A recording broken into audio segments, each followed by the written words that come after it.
साथी नमस्कार। REET level first एवं सेकंड दोनों के लिए बहुत ही इंपॉर्टेंट रहने वाली शिक्षा मनोविज्ञान की प्रथम क्लास में मैं लोकेश डावर आपके सामने हाजिर हूं। जैसा कि आप पीछे स्क्रीन पर देख पा रहे हैं, मनोविज्ञान के अंतर्गत आज जिस हम चैप्टर को कवर करेंगे वो है बाल विकास। बाल विकास से रिलेटेड एमसीक्यू के साथ साथ डिटेल्स भी डिस्कस करेंगे ताकि सारे के सारे डाउट आपको क्लास में कवर हो जाएं। आपको वीडियो में लास्ट तक बने रहना है। वीडियो में अच्छे प्रश्नों का सिलेक्शन है मेरे अकॉर्डिंग। आप देखेंगे लास्ट तक जब जुड़ेंगे तो आप देखेंगे सच में पी बाई क्यों है, साथ में कुछ और प्रश्न है, किस किस प्रकार के प्रश्न बन चुके हैं और किस किस प्रकार के प्रश्न बाल विकास से बनने की संभावना हो सकती है। उन सारे प्रश्नों पर आज की हम क्लास में चर्चा करेंगे। आपको अपने जो भी फ्रेंड्स हैं उनके साथ इस वीडियो को आप शेयर करेंगे। चलते हैं पहले प्रश्न की ओर और पहला प्रश्न है आपकी स्क्रीन पर। सेकंड ग्रेड 2022 में इस प्रश्न को पूछा जा चुका है।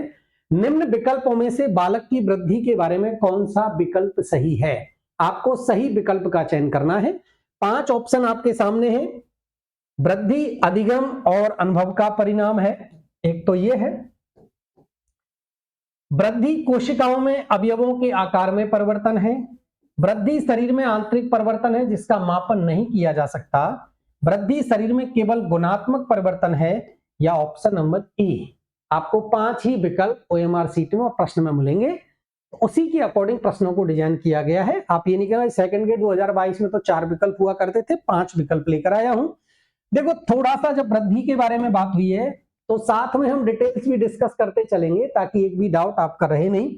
सबसे पहले वृद्धि को थोड़ा सा क्लियर कर लें, इस प्रश्न को ऑटोमेटिकली आपका आंसर आ जाएगा। वृद्धि का आप सभी को पता होगा कि वृद्धि का जो रिलेशन है ना, वो वृद्धि का रिलेशन है शारीरिक संरचना एवं बनावट से। क्लियर है? अर्थात शारीरिक संरचना और बनावट में यदि किसी प्रकार का अंतर है तो वो सबका सब क्या है भाई?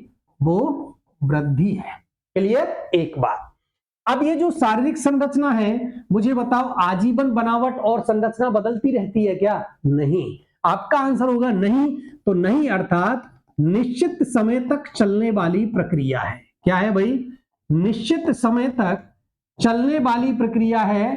अर्थात आपके जो शरीर में एक निश्चित अवधि के बाद आपकी शारीरिक संरचना और बनावट में परिवर्तन होना बंद हो जाएगा। इसको हम किस में शामिल करेंगे? वृद्धि में शामिल करेंगे। वृद्धि कैसी होती है? तो वृद्धि सर मात्रात्मक होती है। कैसी होती है? मात्रात्मक। मात्रात्मक जैसे लंबाई, जैसे आपका वजन, ये सब की सब एक निश्चित मात्रा होती है और इसका क्या किया जा सकता है? तो इसका मापन किया जा सकता है। मापन हो सकता है। ये सब के सब कुछ फैक्ट हैं जो आपको वृद्धि से याद रखने हैं। अब चलते हैं प्रश्न की ओर और प्रश्न को आप देखें तो वृद्धि अधिगम और अनुभव का परिणाम है। ये तो गलत है। वृद्धि कोशिकाओं में अवयवों के आकार में परिवर्तन है। वृद्धि शरीर में आंतरिक परिवर्तन है जिसका मापन नहीं किया जा सकता। वृद्धि का तो मापन किया जा सकता है सर, तो ये भी असत्य कथन है। वृद्धि शरीर में केवल गुणात्मक परिवर्तन है। नहीं सर, वृद्धि मात्रात्मक परिवर्तन होती है, तो ये भी गलत कथन है। अब बात करें ऑप्शन नंबर बी की, तो वृद्धि कोशिकाओं में आपके जो भी कोशिका मंडल है, अर्थात इसको मैं कहूं आपकी अंतःस्रावी ग्रंथियां हो सकती हैं, आपका जो स्नायु मंडल है, इस सब में किसी भी प्रकार का परिवर्तन हो रहा है, वो सबकी सब वृद्धि से रिलेटेड है, वो वृद्धि है। इसलिए इस प्रश्न का राइट आंसर होगा ऑप्शन नंबर वी।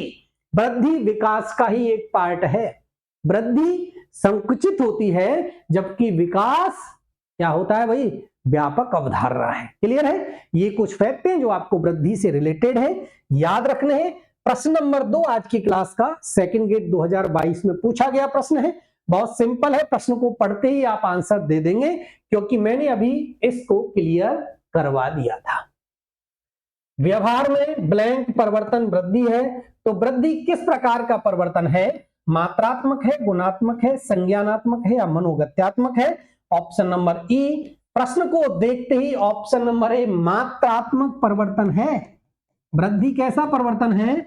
मात्रात्मक परिवर्तन है। और मात्रात्मक परिवर्तन है, इसका मतलब इसका सर मापन संभव है, मापन किया जा सकता है। इस प्रश्न का राइट आंसर होगा ऑप्शन नंबर ए। नेक्स्ट प्रश्न को पढ़े अच्छे से। सेकंड गेट 2018 में इस प्रश्न को पूछा गया है। बालक की शारीरिक वृद्धि एवं विकास को प्रभावित करते हैं। 5 विकल्प हैं। वंशानुक्रम प्रभावित करता है, वातावरण प्रभावित करता है, केवल वंशानुक्रम या वातावरण। बहुत ही इंपॉर्टेंट प्रश्न है और L1 में तो अब तक काफी बार इस प्रश्न को पूछा जा चुका है लेवल 1 में। हालांकि मैं सेकंड गेट 2018 से लेकर आया हूं, लेकिन L1 में इस प्रश्न को काफी बार पूछा जा चुका है। इंपॉर्टेंट लगा लेना है। वृद्धि एवं विकास को जो प्रभावित करते हैं वो केवल और केवल वंशानुक्रम या आनुवांशिकता नहीं करती या वातावरण नहीं करता, अब तो दोनों करते हैं। ऑप्शन नंबर डी इस प्रश्न का राइट आंसर होने वाला है। ऑप्शन नंबर डी, वृद्धि एवं विकास को वंशानुक्रम एवं वातावरण दोनों ही प्रभावित करते हैं। नेक्स्ट प्रश्न आज की क्लास का रीट L2 में 2015 में इस प्रश्न को पूछा जा चुका है। एक बार अच्छे से आप देख लें। शैशव अवस्था की विशेषता नहीं है, आपको बताना है। ऑप्शन नंबर ए दे रखा है शारीरिक विकास की तीव्रता, ऑप्शन नंबर बी दे रखा है दूसरों पर निर्भरता, ऑप्शन नंबर सी दे रखा है नैतिकता का होना, ऑप्शन नंबर डी दे रखा है मानसिक विकास में तीव्रता और ऑप्शन नंबर ई अनुत्तरित प्रश्न। आप पांचों विकल्पों को पढ़ें। रीट L2 2015 में शैशव अवस्था, देखो शैशवावस्था 0 से लेकर 2 वर्ष। कब भाई? 0 से लेकर 2 वर्ष। अगर मैं बात करूं पूर्व बाल अवस्था की, तो पूर्व बाल अवस्था होती है 2 से लेकर 6 वर्ष, है ना। इसको आप प्री स्कूल एज भी कहते हो। विद्यालय से प्री मतलब एक तरह से प्री प्राइमरी होता है तो प्री स्कूल एज भी कहते हो, टॉय एज भी कहते हो। यह आपकी खिलौनों की आयु जो है वो है पूर्व बाल अवस्था। इसके बाद बात करें उत्तर बाल अवस्था, और उत्तर बाल अवस्था होगी 6 से लेकर 12 वर्ष। और इसके बाद जो अवस्था आती है वो आती है किशोरावस्था। क्या आती है? किशोरावस्था 12 से लेकर 18 वर्ष। अब आपको बताना है कि शैशव अवस्था की अर्थात 0 से लेकर 2 वर्ष की कौन सी विशेषता नहीं है। 0 से लेकर 2 वर्ष में बालक शारीरिक विकास की तीव्रता होती है, नहीं छाटना है। दूसरों पर निर्भर रहता है, बिल्कुल रहता है। नैतिकता का होना, मानसिक विकास में तीव्रता या ऑप्शन नंबर ई। आपको खूब पता है शैशव अवस्था में मुझे बताओ नैतिकता होगी क्या? नैतिकता तो नैतिकता के बारे में एक 2 साल का बालक जानता है क्या? नहीं जानता है। अर्थात इस अवस्था में नैतिकता का अभाव पाया जाता है। अर्थात नैतिकता का होना ये गलत कथन है। नैतिकता का अभाव रहेगा 0 से लेकर 2 वर्ष में शैशव अवस्था में। इसलिए इस प्रश्न का राइट आंसर होगा ऑप्शन नंबर सी। नेक्स्ट प्रश्न पर चलें भाई। नेक्स्ट प्रश्न क्वेश्चन नंबर 5 आज की क्लास का। रीट L1 2011 में अभी मैंने आपको बताया था खिलौनों की आयु या टॉय एज। खिलौनों की आयु या टॉय एज आपको बताना है कि खिलौनों की आयु किसको कहेंगे? पूर्व बाल अवस्था को, उत्तर बाल अवस्था को, शैशव अवस्था को, इनमें से सभी या ऑप्शन नंबर ई। पूर्व बाल अवस्था की बात करें 2 से लेकर 6 वर्ष, उत्तर बाल अवस्था की बात करें 6 से लेकर 12 वर्ष, और शैशव अवस्था की बात करें तो 0 से लेकर 2 वर्ष। ये प्रश्न है कि इन तीनों में से या सभी है, खिलौनों की आयु कौन सी है? ये आपको प्रश्न बताना है कि खिलौनों की आयु कौन सी। अच्छे से इस प्रश्न को आप एक बार पढ़ लें। खिलौनों की आयु कौन सी होगी? जी देखो, खिलौनों की आयु टॉय एज मैंने अभी आपको बताया था। एक होती है प्री गैंग एज, पूर्व टोली अवस्था। क्या बोलेंगे? पूर्व टोली अवस्था। एक होती है प्री स्कूल एज। क्या होती है? प्री स्कूल एज अर्थात पूर्व विद्यालय अवस्था। क्या होती है? पूर्व विद्यालय अवस्था। और एक होती है समस्या अवस्था भी इसको कहते हैं। मदर फादर के लिए बालक इस एज में क्या रहता है भाई? एक तरह से समस्या बन के आता है।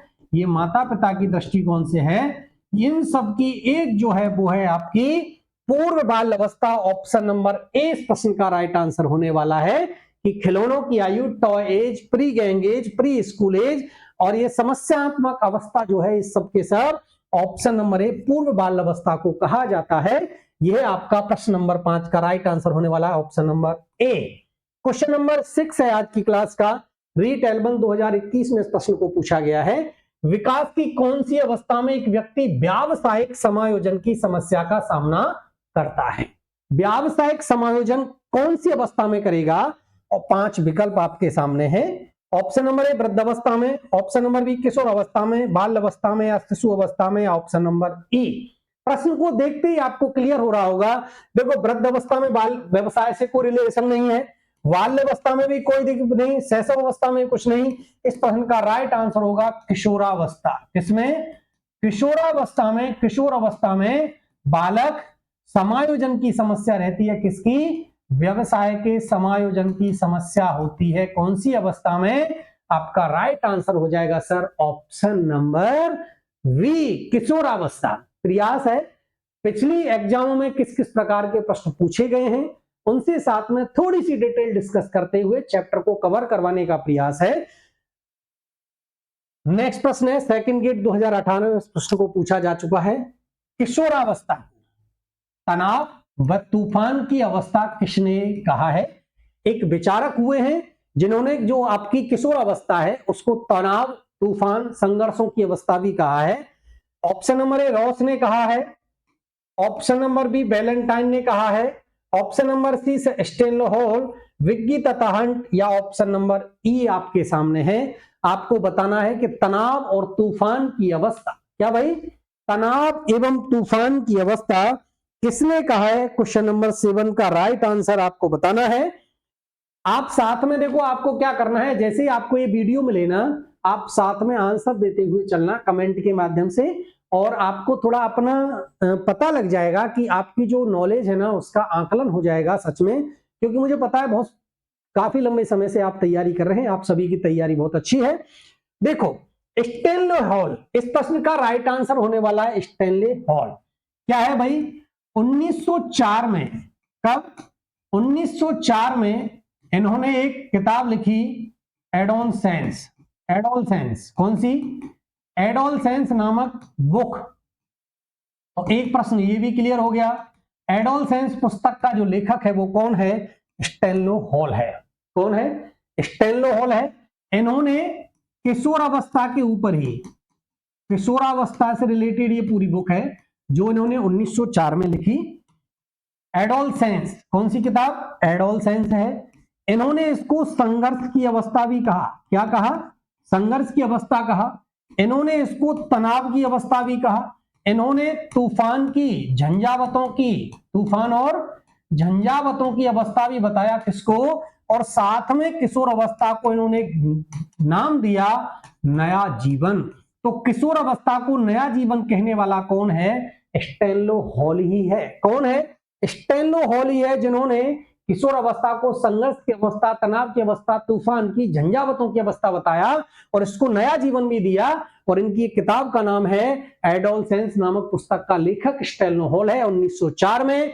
तो किशोर अवस्था को तनाव और तूफान की अवस्था कहने वाला कोई जो विचारक है वो हो जाएगा आपका option number C, Stanley Hall. Next प्रश्न आज की क्लास का क्वेश्चन नंबर 8, बहुत अच्छा प्रश्न है।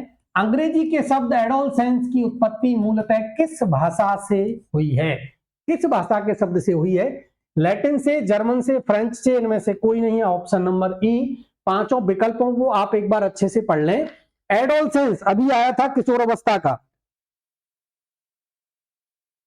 एडोलसेंस, देखो अंग्रेजी में एक शब्द आता है एडोलसेंस, और अभी हमने बात की थी किसकी? अभी हमने बात की 1904 में। कौन है भाई? स्टेनलो हॉल है। स्टेनले हॉल ये एक किताब लिखते हैं एडोलसेंस। क्या लिखते हैं? एडोलसेंस। और एडोलसेंस एक अंग्रेजी शब्द है। क्या है? अंग्रेजी शब्द है जिसका हिंदी रूपांतरण होता है किशोरावस्था। इस एडोलसेंस की जो एक्चुअल में उत्पत्ति है ना, उद्भव है, वो एक शब्द है। कौन सी भाषा का? लैटिन भाषा का। कौन सी भाषा का? लैटिन भाषा का एक शब्द है और वो है एडोल्स्केयर। एडोल्स्केयर। एडोल्स्केयर नामक लैटिन भाषा से उसकी उत्पत्ति होती है जिसका अर्थ होता है परिपक्वता की ओर बढ़ना। क्या होता है? परिपक्वता की ओर बढ़ना, ये इसका राइट आंसर है ऑप्शन नंबर ए, लैटिन भाषा। अंग्रेजी का एक शब्द है एडोलसेंस, जिसकी उत्पत्ति एडोल्फ केयर नामक लैटिन भाषा के शब्द से हुई है और इसका अर्थ होता है परिपक्वता की ओर बढ़ना। क्या होता है? परिपक्वता की ओर बढ़ना। 1904 में स्टैनले हॉल एक किताब भी लिखते हैं किशोरावस्था को लेकर, उन्होंने विस्तृत रूप से व्यापक विवेचन किया है उस किताब में। यह है आपका आंसर, लैटिन भाषा। क्वेश्चन नंबर 9, सीखना विकास की प्रक्रिया है, कथन किसके द्वारा कहा गया है? सेकंड ग्रेड 2016 में इस प्रश्न को पूछा गया है। Option number A Woodworth, Yoakum, Simpson, doctor McKay, या ऑप्शन नंबर ई। पांचों विकल्प आपके सामने हैं, आप बताएं क्वेश्चन नंबर 9 का राइट आंसर क्या होने वाला है। Question number 9, yes, option number A Woodworth, सीखने को विकास की प्रक्रिया बताने वाला। या आपको मैं कहूं कि भाई जो सीखना है ना, वो विकास की ही एक प्रक्रिया है। वैसे विकास एक अनवरत, क्या है विकास? विकास एक अनवरत और सतत रूप से चलने वाली प्रक्रिया है। सतत रूप से चलने वाली प्रक्रिया है, यह है विकास। और विकास, सीखना जो है वो अनवरत चलता रहता है, और सीखने को विकास की प्रक्रिया बताने वाला जो कोई विचारक है वो है आपका वुडवर्थ। इसलिए इस प्रश्न का राइट आंसर हो जाएगा option number A, Woodworth. Next प्रश्न आज की क्लास का क्वेश्चन नंबर 10, रीट एल्बन 2021 में प्रश्न को पूछा गया है, मानव विकास आजीवन चलता रहता है। अच्छे से प्रश्न को पढ़ेंगे, एग्जामिनर किस किस प्रकार के प्रश्न पूछता है देखो, इंपॉर्टेंट लगा लेना है। मानव विकास आजीवन चलता रहता है, यद्यपि दो व्यक्ति बराबर नहीं होते हैं, किंतु सभी सामान्य बालकों में विकास का क्रम एक सा रहता है। यह कथन विकास के किस सिद्धांत की ओर अंकित करता है? पांच विकल्प है, सतत विकास का सिद्धांत, परस्पर संबंध का सिद्धांत, समान प्रतिरूप का सिद्धांत, सामान्य से विशिष्ट अनुक्रियाओं का सिद्धांत, या ऑप्शन नंबर ई। आप एक बार अच्छे से इस प्रश्न को पढ़ें।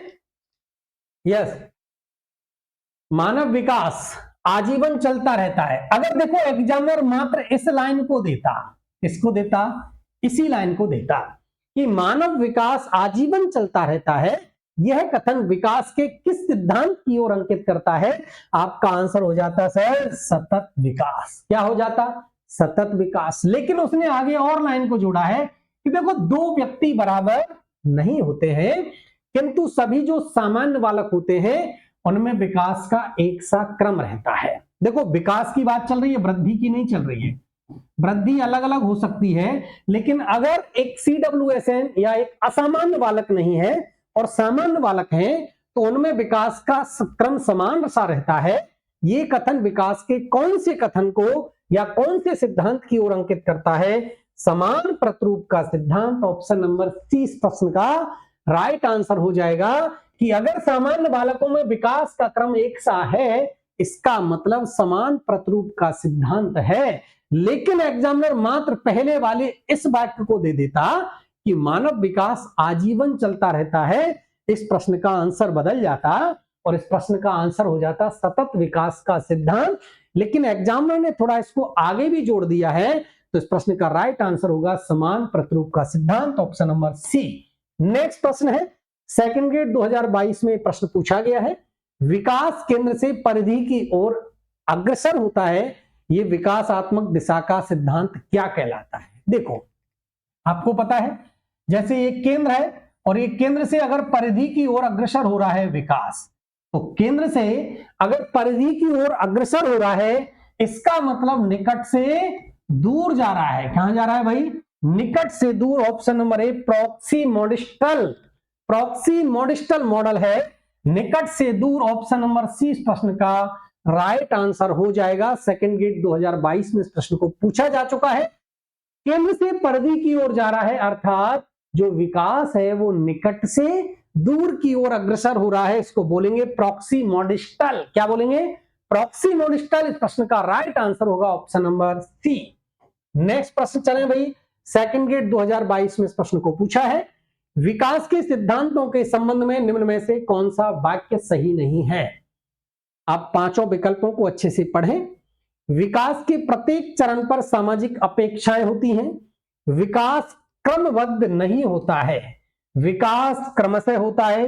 विकास अधिगम और परिपक्वता दोनों का ही परिणाम है, या ऑप्शन नंबर ए। कौन सा वाक्य सही नहीं है, मतलब गलत कथन का चयन करना है कि गलत कौन सा है। हाँ जी, विकास क्रमबद्ध चलता है क्या? आप देखें, देखो आपको ये दो विकल्प है ना, बी और सी, ये दिख रहे होंगे। क्या दिख रहा है इनमें? इनमें दिख रहा होगा आपको कि कोई ना कोई इन दोनों में से ही है, क्योंकि एक दूसरे के जो अपोजिट है ना, वो अपोजिट यही है। एक तो कह रहा है क्रमबद्ध होता है, एक होता है, एक तो कहता है क्रमबद्ध नहीं होता है, और एक कह रहा है क्रम से होता है। तो विकास एक अनवरत सतत रूप से चलने वाली प्रक्रिया है, क्रमशः। कैसी है? विकास एक अनवरत और सतत रूप से क्रमशः चलने वाली प्रक्रिया को ही तो विकास कहते हैं। तो विकास अर्थात क्रमशः तो होता है, क्रमबद्ध नहीं होता है, ये गलत कथन है। और क्या पूछा है? कौन सा सही नहीं है, अर्थात गलत, ऑप्शन नंबर बी। विकास के प्रत्येक चरण पर बिल्कुल सामाजिक अपेक्षाएं होती हैं विकास में, है ना। आप देखोगे संज्ञानात्मक, गत्यात्मक, मनोगत्यात्मक विकास जब आप पढ़ोगे, गुणात्मक विकास, तो उसमें सारी सामाजिक अपेक्षाएं हैं। अधिगम और परिपक्वता दोनों का ही परिणाम जो है वो विकास होता है, तो ये भी सही कथन है। विकास क्रम से होता है, ये भी सही कथन है, लेकिन विकास क्रमबद्ध नहीं होता है, ये गलत कथन है। इसलिए इस प्रश्न में पूछा है गलत कथन, और गलत कथन हो जाएगा विकास क्रमबद्ध नहीं होता है। नेक्स्ट प्रश्न, रीट L2 2021 में इस प्रश्न को पूछा है, विकास कभी न समाप्त होने वाली प्रक्रिया है, यह विचार संबंधित है निरंतरता के सिद्धांत से, अंत्य संबंध के सिद्धांत से, अन्योन क्रिया के सिद्धांत से, या एकीकरण के सिद्धांत से, या ऑप्शन नंबर ई। प्रश्न को पढ़ते ही आपका आंसर क्लियर हो गया होगा। कभी न समाप्त होने वाली अर्थात अनवरत, क्या है भाई? अनवरत, सतत, निरंतर। विकास क्या है? एक अनवरत, सतत और निरंतर चलने वाली प्रक्रिया है, क्रमबद्ध रूप से चलने वाली प्रक्रिया है। इसलिए इस प्रश्न का राइट आंसर होगा ऑप्शन नंबर ए। ये निरंतरता के सिद्धांत से है। किससे है? ये निरंतरता के सिद्धांत से है। विकास कभी नहीं समाप्त होता है। भाई देखो, वृद्धि तो एक, यही तो अंतर है वृद्धि और विकास में। जब आप दोनों में डिफरेंस करोगे तो आपको पता लगेगा कि वृद्धि एक निश्चित समय के बाद नहीं होती है। तो वृद्धि एक निश्चित समय तक ही होने वाली प्रक्रिया है, जबकि विकास अनवरत, सतत और व्यापक प्रक्रिया है, अनवरत चलती रहती है, जीवन पर्यंत चलने वाली प्रक्रिया का नाम ही विकास है। आपका जो सीखने का क्रम है वो जीवन भर चलता रहता है, औपचारिक अनौपचारिक किसी भी रूप से चलता रहता है ना। तो यही तो विकास है। आपका जो विकास है वो शारीरिक अगर संरचना और बनावट का है तो वृद्धि में है, लेकिन विकास केवल शारीरिक नहीं होता, मानसिक भी होता है, बौद्धिक भी होता है। ये सब क्या है? मनोगत्यात्मक भी विकास होता है। ये एक अनवरत, सतत और निरंतर चलने वाली प्रक्रिया है, और ये है निरंतरता के सिद्धांत से। ऑप्शन नंबर ए इस प्रश्न का राइट आंसर हो जाएगा। नेक्स्ट प्रश्न, क्वेश्चन नंबर 14 है, सेकंड ग्रेड 2022 में इस प्रश्न को पूछा गया है। बहुत ही अच्छा प्रश्न है, इंपॉर्टेंट लगा लेना है। बहुत सारी चीजें जो इससे क्लियर हो जाएंगी। बालक का भाषा विकास जन्म के समय रोने की साधारण क्रिया से प्रारंभ होता है। सबको पता है, बिल्कुल। जब जन्म होता है तो उसका जो भाषा विकास है वो जन्म के समय रोने की साधारण क्रिया से, अर्थात बालक शुरुआत में रोने से ही अपनी प्रारंभ करता है, लेकिन धीरे धीरे वो विभेदीकरण प्रारंभ होता है, उसमें अंतर करना जान जाता है। फिर बालक धीरे धीरे क्रम से बहुत से शब्दों की शब्दावली भी प्राप्त कर लेता है। उपयुक्त उदाहरण में से निम्न में से कौन सा सिद्धांत प्रतिबिंबित हो रहा है? विकास आनुवांशिक और वातावरण का उत्पाद है, विकास सामान्य से विशिष्ट की ओर अग्रसर होता है, विकास पूर्व अनुमाननीय होता है, या विकास एक व्यक्तिगत प्रक्रिया है, या ऑप्शन नंबर ई। पांचों विकल्पों को आप एक बार अच्छे से पढ़ें। बहुत अच्छा प्रश्न है। देखो, साधारण क्रिया से प्रारंभ होगा, फिर धीरे धीरे वो अंतर करना सीख जाता है, फिर वो बहुत से छोटे छोटे शब्दों को शब्दावली भी बना लेता है, शब्दों में भी आगे चल के डिफरेंस करना सीख जाता है। ये कौन सी है? तो विकास होता है सामान्य से विशिष्ट की ओर, है ना। विकास के बारे में जब आप पढ़ोगे तो विकास सामान्य से विशिष्ट की ओर होता है। पहले वो धीरे धीरे सामान्य शब्दों को सीखता है, फिर धीरे धीरे वो उनमें अंतर करना भी सीख जाता है। सबसे पहले वो रोना प्रारंभ करेगा, अंतर करना जानता है, शब्दों को, छोटे छोटे शब्दों को बोलना सीखता है। और ये विकास की कौन सी प्रक्रिया है? तो ये विकास की सामान्य से विशिष्ट की ओर प्रक्रिया है, कि बालक जो है वो सामान्य से विशिष्ट की ओर अग्रसर हो रहा है। और यही आप विकास में जब आप फैक्ट पढ़ोगे तो विकास के बारे में क्लियर बात है कि विकास एक सामान्य से विशिष्ट की ओर चलने वाली प्रक्रिया है। और इससे किस प्रकार का सिद्धांत प्रतिबिंबित होता है? ऑप्शन नंबर बी, विकास सामान्य से विशिष्ट की ओर अग्रसर होता है। नेक्स्ट प्रश्न है, बहुत अच्छा प्रश्न है, रीटेल 1 2022 में इस प्रश्न को पूछा गया है। देखिए पढ़े, अभी मैंने बताया था आपको, विकास ब्लैंक से ब्लैंक की ओर बढ़ता है। अभी हमने बात की थी विकास की बहुत अच्छे से, है ना, और बाल विकास के एमसीक्यू है। विकास का आपको पता है, विकास जो है वो सामान्य से विशिष्ट की ओर बढ़ता है। किससे भाई?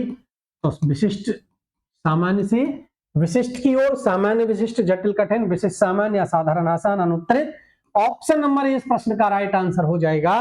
विकास सामान्य से विशिष्ट की ओर अग्रसर होने वाली एक प्रक्रिया है। इस प्रश्न का राइट आंसर है option number A. Second GATE 2018 में पूछा गया प्रश्न है, बालक के विकास के संदर्भ में निम्नलिखित में कौन सा कथन सत्य है? सत्य कथन छांटना है। विकास केवल आनुवांशिकी का परिणाम है। विकास सतत प्रक्रिया नहीं है। विकास की गति बालक और बालिकाओं में एक समान होती है। विकास सामान्य से विशिष्ट की ओर अग्रसर होता है। या ऑप्शन नंबर ए। एक एक फैक्ट को पढ़ें। देखो, विकास केवल आनुवांशिकी का परिणाम है, ये तो गलत है। क्यों? क्योंकि अभी हमने पढ़ा था कि विकास पर ना केवल वंशानुक्रम, किसका? ना केवल वंशानुक्रम अर्थात वातावरण का भी प्रभाव पड़ता है। क्लियर है? तो केवल और केवल आनुवांशिकी या वंशानुक्रम का परिणाम नहीं है विकास। विकास तो वातावरण का परिणाम है। विकास आपके विद्यालय के वातावरण का भी प्रभाव पड़ेगा, परिवार के वातावरण का भी प्रभाव पड़ेगा, है ना। ये सब क्या है? ये तो विकास है। तो विकास केवल और केवल आनुवांशिकी का परिणाम नहीं है, अपितु विकास के लिए आनुवांशिक अर्थात वंशानुक्रम और वातावरण दोनों का प्रभाव पड़ता है। ये गलत हो गया। दूसरा पढ़े, विकास सतत प्रक्रिया नहीं है, ये भी गलत है। क्योंकि अभी हमने पढ़ा था विकास एक अनवरत, क्या है? अनवरत, सतत और निरंतर चलने वाली अर्थात आजीवन चलने वाली प्रक्रिया का नाम विकास है। इसलिए ये भी क्या है? गलत कथन है, हमको सत्य कथन छांटना है। बात करें विकास की गति बालक और बालिका दोनों में एक समान होती है, गलत। बालक और बालिका दोनों में, आप पढ़ोगे जब किशोर अवस्था, आगे चल के किस किस प्रकार के परिवर्तन आपको देखने को मिलते हैं बालक और बालिकाओं में, तो बालक और बालिका दोनों में विकास सेम नहीं होता है, ये भी गलत कथन है। विकास हमेशा सामान्य सी विशिष्ट की ओर अग्रसर होता है। अभी पिछले प्रश्न में हमने एक एग्जाम्पल के माध्यम से कि बालक किस प्रकार से रोना प्रारंभ करेगा, अंतर करना सीखता है, कुछ छोटे छोटे शब्दों को जोड़ के बोलना सीखता है, ये सब क्या है? ये सामान्य से विशिष्ट की ओर एक प्रक्रिया है जो विकास अनवरत होता रहता है। तो सामान्य से विशिष्ट की ओर अग्रसर होता है। ऑप्शन नंबर डी इस प्रश्न का राइट आंसर हो जाएगा जी। सेकंड गेट 2022 में इस प्रश्न को पूछा है, निम्नलिखित में से कौन से निर्धारण बालकों के शारीरिक विकास को प्रभावित करते हैं? चार है। वंशानुक्रम प्रभावित करता है, विद्यालय में खेल प्रभावित करता है, या पोषण या अंतःस्रावी ग्रंथियां। सही कूट के माध्यम से उत्तर का चयन करना है। A B C D, A and B, C and D, A B D, या ऑप्शन नंबर ए। देखो, बात आई है बालकों के शारीरिक विकास की अर्थात वृद्धि की। किसकी बात कर रहा है? वृद्धि की बात कर रहा है। बालकों का जो शारीरिक विकास है उस शारीरिक विकास पर किस किस चीज का प्रभाव पड़ता है? तो देखो, अंतःस्रावी ग्रंथियां बिल्कुल प्रभाव पड़ता है। पोषण का प्रभाव शारीरिक विकास पर पड़ेगा। एक बालक में पोषण के आधार पर ही अंतर होता है। एक बालक हष्टपुष्ट और बलशाली होता है, एक बालक कमजोर होता है। तो कहीं ना कहीं पोषण में अंतर आया है, तो शारीरिक विकास का प्रभाव हुआ या नहीं हुआ? तो पोषण का भी प्रभाव पड़ रहा है। वंशानुक्रम का, आनुवांशिकता का प्रभाव पड़ता है। वातावरण का प्रभाव पड़ता है। विद्यालय में एक बालक खेलता रहता है, उसकी ऑटोमेटिकली खेल में रुचि है, तो ऑटोमेटिकली उसकी ग्रोथ अच्छी होगी, तो उसकी शारीरिक संरचना और बनावट पर प्रभाव पड़ेगा। एक बालक की खेलने में रुचि नहीं है, तो आप देखते हो उस बालक की जो ग्रोथ है वो अच्छे से नहीं हो पाती है। तो विद्यालय में खेल का भी प्रभाव पड़ता है। चारों विकल्प सही है। ऑप्शन नंबर ए इस प्रश्न का राइट आंसर हो जाएगा। ए बी सी डी सभी क्लियर है। नेक्स्ट प्रश्न आज की क्लास का, रीट एल्बन 2017 में इस प्रश्न को पूछा गया है, मात्रात्मक व्यक्तिगत क्षमता रूपी प्रक्रिया को क्या कहा है? मात्रात्मक, बार बार बता रहा हूं, मापन संभव है, मात्रात्मक है, इसका मतलब वृद्धि है। मात्रात्मक है जैसे अभी मैंने बताया, लंबाई, किसी की लंबाई 110 सेंटीमीटर, अभी मैं वजन की बात करूं, किसी का वजन 50 केजी, तो ये मात्रा है या नहीं है? मात्रात्मक है और मापन संभव है या नहीं? तो जब मापन संभव है, मात्रात्मक है, इसका मतलब क्या है भाई? वृद्धि है। क्या है? वृद्धि। जबकि विकास में क्या होता है? विकास में मापन संभव नहीं होता है। होता है क्या? विकास में मापन संभव नहीं होता है। तो जिसमें मात्रात्मक है, मापन संभव है, उस प्रक्रिया को क्या कहेंगे? ऑप्शन नंबर ए, वृद्धि कहेंगे। क्लियर है? वृद्धि एवं विकास की जो परिकल्पना है, आशा करता हूं समझ में आई होगी। आप इस क्लास से जुड़े, आप सभी को बहुत बहुत धन्यवाद। आपको बस इतना सा करना है, इस वीडियो को ज्यादा से ज्यादा आपके जो भी ग्रुप्स हैं उनमें आप शेयर करें, अपने फ्रेंड्स को बोलें कि चैनल को सब्सक्राइब कर लें, ताकि प्रत्येक वीडियो का नोटिफिकेशन आपको समय पर मिल जाए। जैसे ही यूट्यूब पर वीडियो अपलोड हो, आपको नोटिफिकेशन मिलता रहे। मिलता हूं नेक्स्ट वीडियो में कुछ नए प्रश्नों को लेकर, नए जोश और जुनून के साथ। तब तक आप अच्छे से तैयारी करते रहें। बहुत बहुत धन्यवाद।